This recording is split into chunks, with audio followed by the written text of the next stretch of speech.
नमो भगवती वासुदेवाय। नमस्कार दोस्तों, आज के इस वीडियो में हम बात करेंगे कृष्ण जन्माष्टमी के बारे में, जो कि इस बार यानी कि साल 2023 में पड़ने वाली जन्माष्टमी बहुत ही विशेष है। उसका सबसे बड़ा कारण यह है, जब भगवान श्री कृष्ण ने अपना अवतार इस पृथ्वी लोक में लिया था, तब का समय रोहिणी नक्षत्र था, जो अपने आप में ही बहुत ही ज्यादा विशेष और बहुत ही ज्यादा उत्तम माना जाता है। और साल 2023 में पड़ने वाली जन्माष्टमी इस बार इसी के लिए और भी ज्यादा विशेष हो जा रही है, क्योंकि इस बार भी श्री कृष्ण जन्माष्टमी के पूजन के अवसर पर जो नक्षत्र होने वाला है वह है रोहिणी नक्षत्र। तो बहुत ही ज्यादा विशेष है, ये बहुत ही ज्यादा खास है, बहुत ज्यादा उत्तम माना जाता है। भगवान श्री कृष्ण का मूल मंत्र क्या है, आज के इस वीडियो में मैं आपको बताने वाली हूँ एक ऐसे मंत्र के बारे में जिसका यदि आप जाप करते हैं तो यदि आपका कहीं भी धन अटका हुआ है तो वह धन भी आपको प्राप्त होता है। और इसके साथ ही यदि आप इस मंत्र का जाप करते हैं तो व्यक्ति के जीवन और मन के सभी दुख दर्द जो हैं वह दूर हो जाते हैं। देवकी माता से जुड़ा हुआ यह मंत्र श्री कृष्ण को अत्यधिक प्रिय है, बहुत ही ज्यादा उत्तम माना जाता है। इस दिन आपको विशेष कर भोग में कौन सी चीजों को लगाना चाहिए, यानी कि भगवान श्री कृष्ण के पसंदीदा भोग क्या है और किस चीज से उन्हें इस बार अभिषेक करना चाहिए, यानी कि उन्हें जो स्नान कराया जाता है, लड्डू गोपाल को जो स्नान कराया जाता है, वो क्या चीज से आप स्नान कराएं जो कि बहुत ही ज्यादा उत्तम बन जाए, बहुत ही ज्यादा खास बन जाए। और ऐसा कौन सा कार्य है जो नहीं करना चाहिए, किस रंग का इस जन्माष्टमी पर विशेष तौर पे आपको इस्तेमाल करना चाहिए, ऐसी बहुत सारी जानकारियां आज के इस वीडियो में आपको मिलने वाली हैं। आइए वीडियो को हम स्टार्ट करते हैं। नमस्कार दोस्तों, कैसे हैं आप सभी। उम्मीद करती हूँ आप सभी स्वस्थ होंगे, सुरक्षित होंगे और आप सभी के उत्तम भविष्य की कामना करते हुए आज का ये वीडियो स्टार्ट करती हूँ।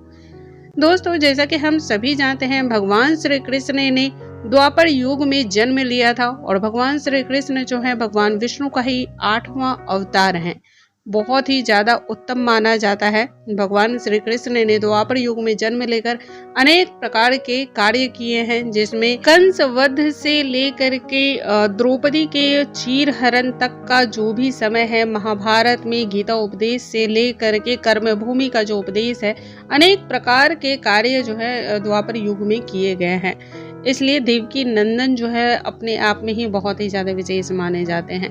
और लड्डू गोपाल की पूजा यदि आप करते हैं तो माना जाता है इससे घर में सुख समृद्धि आती है, नकारात्मक ऊर्जाएं समाप्त होती हैं, क्योंकि लड्डू गोपाल के रूप में जन्म लेने के बाद उन्होंने अनेक प्रकार की ऐसी राक्षसी शक्तियों का भी विनाश किया था, नाश किया था, जो उस समय काफी ज्यादा प्रभाव में थी। भगवान श्री कृष्ण ने जन्म के साथ ही ऐसे बहुत सारे कार्य किए हैं जो हर किसी का मन मोह ले, हर किसी के जीवन में खुशियां ले आए।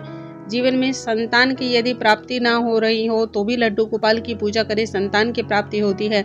और यदि संतान के जीवन में किसी भी प्रकार का समस्या उत्पन्न हो रहा हो तो पूजा करने से उस समस्या का भी निवारण होता है। साल 2023 में श्री कृष्ण जन्माष्टमी तिथि का प्रारंभ दोपहर के 3:37 पे हो रही है और इसकी समाप्ति 7 सितंबर शाम को 4:14 पे है। पूजा का शुभ मुहूर्त 6 सितंबर की रात्रि को 11:57 से लेकर 12:42 तक रहने वाला है। जितने भी गृहस्थ जीवन को जीने वाले हैं वो सभी 6 सितंबर का व्रत रखेंगे और 7 सितंबर को जितने भी वैष्णव हैं, साधु संत सन्यासी हैं, वो व्रत को रखेंगे। पंचांग के अनुसार गृहस्थ जीवन जीने वाले जन्माष्टमी का व्रत 6 सितंबर को रखेंगे और उनके लिए व्रत का पारण 7 सितंबर को सुबह 6:09 के बाद किया जाएगा।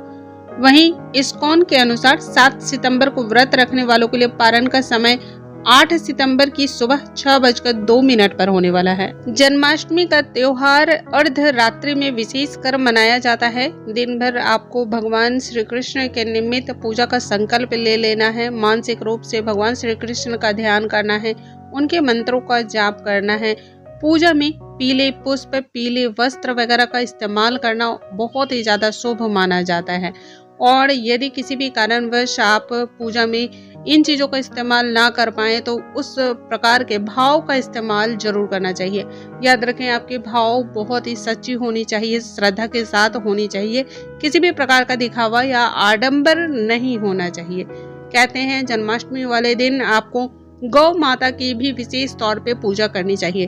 भगवान श्री कृष्ण को गौ माता बहुत ज्यादा प्रिय मानी जाती थी। भगवान श्री कृष्ण को पीले रंग के वस्त्र समर्पित करें। यदि किसी भी कारणवश आप पीले रंग के वस्त्र समर्पित नहीं कर पाते हों तो जो भी नवीन वस्त्र हैं या फिर आप वस्त्रों का ध्यान करके मौली का जो धागा होता है लाल और पीले रंग का, उस धागा को भी अर्पण कर सकते हैं। देखिए, सबसे पहली बात आप इस बात को समझ लें, कोई भी पूजा आपकी श्रद्धा और भक्ति से ही जुड़ी हुई है। यदि आप सच्ची श्रद्धा से भगवान को कोई भी चीज अर्पण करते हैं, किसी भी प्रकार की चीज को अर्पण करते हैं, तो भगवान उसे ही ग्रहण करते हैं। बस आपको ध्यान रखना है, उन सभी पूजा में किसी भी प्रकार की आप पूजा पाठ जब करते हो तो किसी भी तरह का तामसिक भोजन आपको नहीं करना है। लहसुन, प्याज, मांस, शराब, इस तरह की जो भी चीजें हैं इन सभी को दूरी बना के आप सभी को रखनी चाहिए। किसी से भी अनिष्ट प्रकार के या फिर बुरी बातों को नहीं कहना चाहिए, मन में दुर्भाव को नहीं लाना चाहिए। ना तो इस दिन पेड़ पौधों को काटना चाहिए और ना ही इस तरह के पेड़ पौधे या फिर किसी को भी अप्रिय बातों द्वारा किसी को तकलीफ पहुंचानी चाहिए। भगवान श्री कृष्ण को भोग में माखन, मिश्री, पंजरियां, पंचामृत ये सभी विशेष तौर पे अर्पण की जाती हैं, विशेष तौर पे चढ़ाई जाती हैं। और हर प्रकार के भोग में तुलसी दल अवश्य डालना चाहिए। तुलसी दल को यदि आप अर्पण नहीं करते हैं तो यह पूजा अधूरी मानी जाती है। भगवान श्री कृष्ण हो, भगवान श्री विष्णु हो या फिर बृहस्पति भगवान हो, इन सभी की पूजा में तुलसी दल अवश्य अर्पण करने का विधान है। दोस्तों, इसके साथ ही आपको यह भी ध्यान रखना है कि जन्माष्टमी वाले दिन आपको तुलसी को नहीं तोड़ना चाहिए।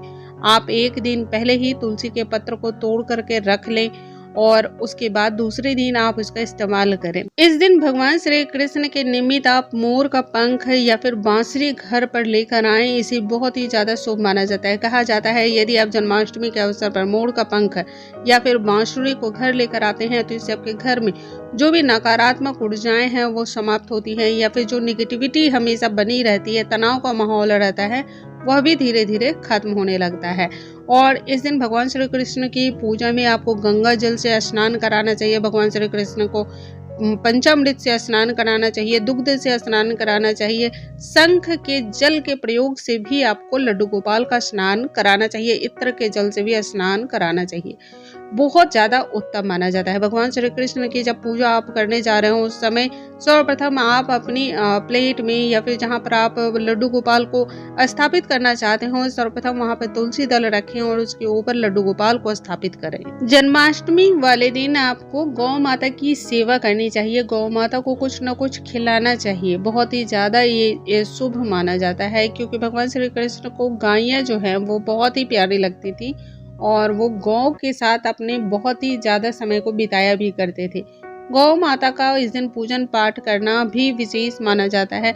वैसे घर में यदि आप श्री कृष्ण के या फिर लड्डू गोपाल की प्रतिमा रखते हैं या फिर फोटो रखते हैं तो उसमें आप जो है एक गौ माता की भी प्रतिमा या फिर फोटो को जरूर रखें, बहुत ज्यादा सही माना जाता है। कहते हैं जैसे घर में भी कामधेनु माँ होती है, कामधेनु गौ माता होती है, उस घर में कभी भी अन्न और धन की कमी नहीं होती है। जन्माष्टमी वाले दिन आपको एक खास मंत्र का, जिसे मूल मंत्र कहा जाता है, इस मूल मंत्र का जाप यदि करते हैं तो कहीं भी आपका अटका हुआ धन है तो वह आपको प्राप्त होता है। बहुत ज्यादा इसे उत्तम माना जाता है। यदि आप इसे दैनिक दिनचर्या में अपनाते हैं, यानी कि प्रतिदिन करते हैं इस मंत्र का जाप, तो कहीं भी आपका धन से अटका हुआ कोई भी कार्य जो है वह मतलब विफल नहीं होने वाला है। हमेशा ये सफलता ही आपको इसमें मिलने वाली है। मंत्र इस प्रकार है, क्रीम कृष्णाय नमः। इस मंत्र का मानसिक रूप से आप जाप कर सकते हैं। इसके अलावा श्री कृष्ण के एक और मंत्र का जाप भी आपको करना चाहिए। कहते हैं इस मंत्र के जाप से व्यक्ति के जीवन और मन के सभी कष्ट दुख दूर होते हैं। माँ देवकी को यह मंत्र अत्यधिक पसंद था। माँ देवकी से जुड़ा हुआ यह मंत्र जो है श्री कृष्ण को भी काफी प्रिय माना जाता है। मंत्र इस प्रकार है, ओम देवकी नंदनाय विद्महे वासुदेवाय धीमहि तन्नो कृष्णः प्रचोदयात्। दोस्तों, मुझे उम्मीद ही नहीं बल्कि पूर्ण विश्वास है आज की ये जानकारी आप सभी को बहुत अधिक पसंद आई होंगी। ऐसी और भी जानकारियों के लिए हमारे चैनल पे बने रहें। अगले वीडियो में हम एक नई जानकारी के साथ फिर से मिलेंगे। तब तक के लिए नमस्कार दोस्तों।